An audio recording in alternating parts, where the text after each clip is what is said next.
बिस्मिल्लाहिर्रहमानिर्रहीम वक़ाल नबी सल्लल्लाहु अलैहि वसल्लम अहब्बुल अअमालि इलल्लाहि अदवमुहा व इन क़ल। नबी अलैहिस्सलातु वस्सलाम हदीस मुबारक दे अल्लाह रब्बुल इज्जत ता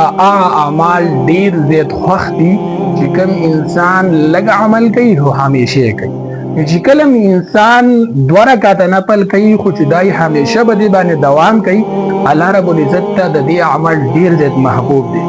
په صورت د هغه کې چې یو انسان دی چې هغه یوش پر راپاسېږي او 100 رکعاته نفل وکړي خو دغه الله رب العزت ته قبول دی خوښ دي خو په نسبت د هغه انسان باندې چې هغه هر شپه راپاسېږي او 2 رکعاته نفل کوي او د الله نه التجا او سوال کوي الله د خپل ګناهونو وړاندې کوي نو الله رب العزت ته دغه عمل ډیر زیات خوښ دی. نن ما ته دا ځان سره فرض کو چې زما استاد سره 2 منټه چې لس پیر استغفار وایو چې همیشه وایو 100 پیر استغفار وایو چې همیشه وایو 2 رکعاته نفل مونږ کوو چې همیشه کوو لس روپۍ خیراتی ورکو خو چې همیشه کوو بس چې په کم کار باندې نبی صلی الله علیه وسلم وایي چې دا انسان همیشه والے کوي الله رب العزت دا کار ډېر خوښ او محبوب دی.